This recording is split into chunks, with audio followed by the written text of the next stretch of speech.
Hi everybody. For this video we're going to be looking at cultural critical theory with regards to the Truman Show. Now, cultural critical theory deals with the idea of the fact that culture, all the aspects of it, not just film, not just storytelling, but everything involved is a symbol. They're signs. There are things that we take on, things that we know that represent a certain thing. How does that affect the Truman Show? Well, it has to do with the idea of we know that we are watching a movie when we go to a movie, but the movie does not reveal itself to us as a movie. It's a story.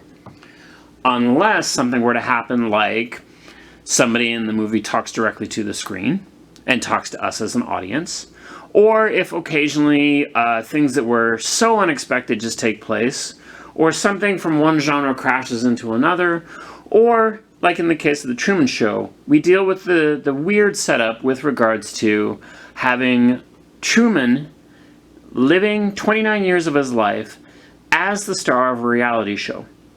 His reality is that he is the only person who doesn't know about it, and millions of people around the world tune in to watch him. We, at a certain point, start to view the audience watching him as we are watching the audience watch him.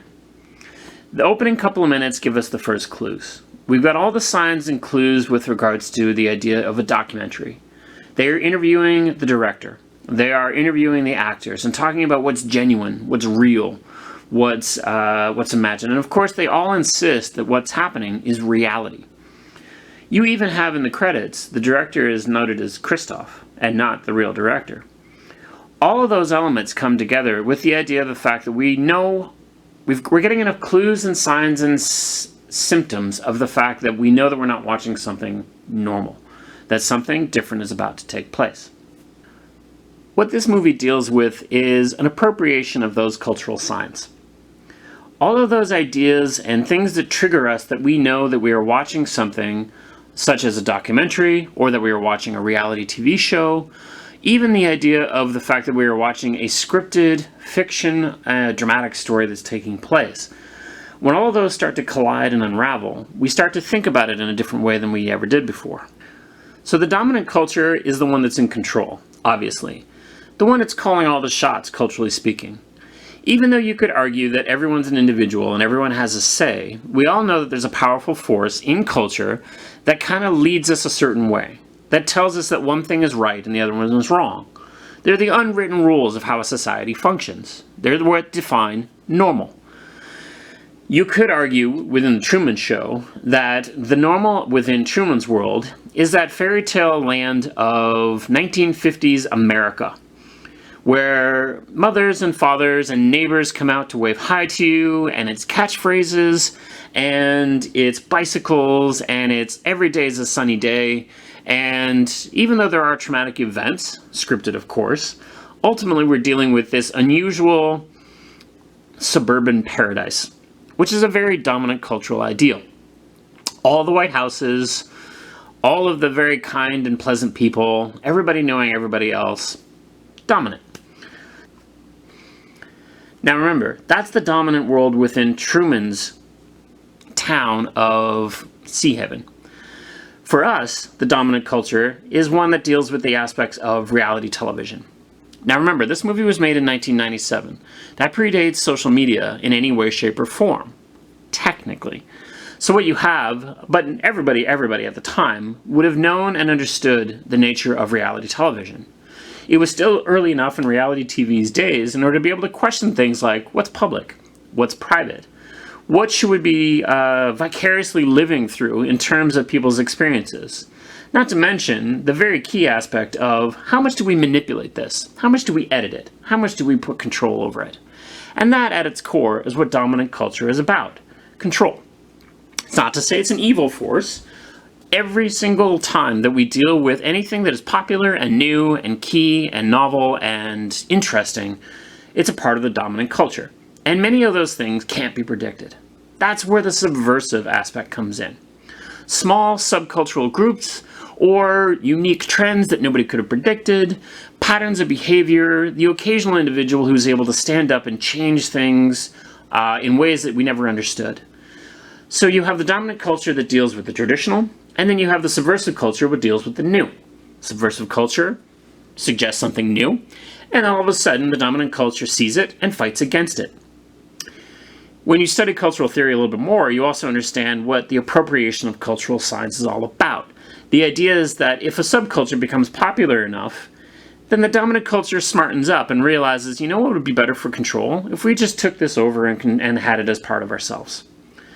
That's where things like rock and roll and hip hop and every form of music that started out as a form of rebellion and revolution was eventually appropriated into the dominant fold. So how does subversive culture deal with it? Well, it keeps coming up with newer and newer things. How does this relate to the Truman Show? Think about it this way.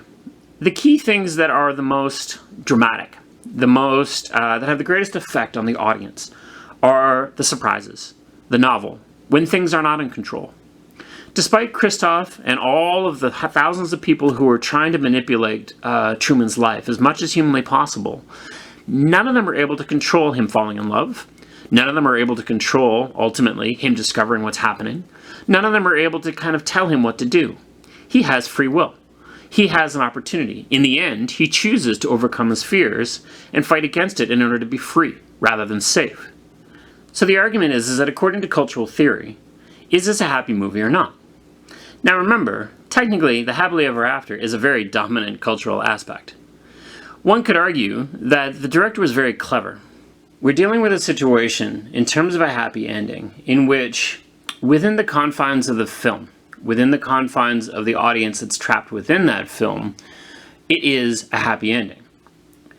Truman says his catchphrase, he heads off, we suspect that he's going to find the girl, and everything is great. But what starts to sink in, about 24 hours after you watch the movie, is thinking about what kind of a life is Truman actually going to have. He is possibly the most famous, normal person in the world. Where would he go? Could he escape this? It kind of deals with a situation which we have with a lot of celebrity and their normal lives. People invading it, people assuming that they know him because they've been watching him grow up, quite literally, for 29 years. The hope is that he's going to find Sylvia. The hope is that he will live freely and happily ever after. But at its core, what we have is a situation in which the director is kind of making us think. He disrupted us just enough to make us think about the fact that, you know what, maybe the difference between a reality star and a real life is the fact that a reality star can never truly escape the version of reality that's been confronted with them. Once again, the dominant culture sort of wins. In the end, a cultural theorist is going to look at this from the perspective of the idea of how is culture being reflected. The director, in as avant-garde a way as possible, is trying to disrupt the illusion, much the same way that Truman's illusion has been disrupted as well. One would also argue that technically anybody who's grown up for 29 years in that version of reality would not technically even notice a situation in which strange things occurred. We've seen strange things occur before. But a side effect of the control is the notion of the fact that it's only as he starts to gain some independence, only as his version of culture starts to subvert the dominant, is that the dominant can't catch up. That's when they stumble. That's when they fall. That's when there are accidents after accidents. That's when there are stagings upon stagings, and people are coming out with makeup napkins on, and everything is falling apart. As things start to escalate, things become more and more humorous as time goes on. All of this started because a star fell from the sky. Sirius is the name of the star, as in, maybe we should take this seriously. But Sirius in Latin means the brightest burning, which means the brightest burning star has fallen. Now, if I were to define a cultural symbol, that would be a really great place to start.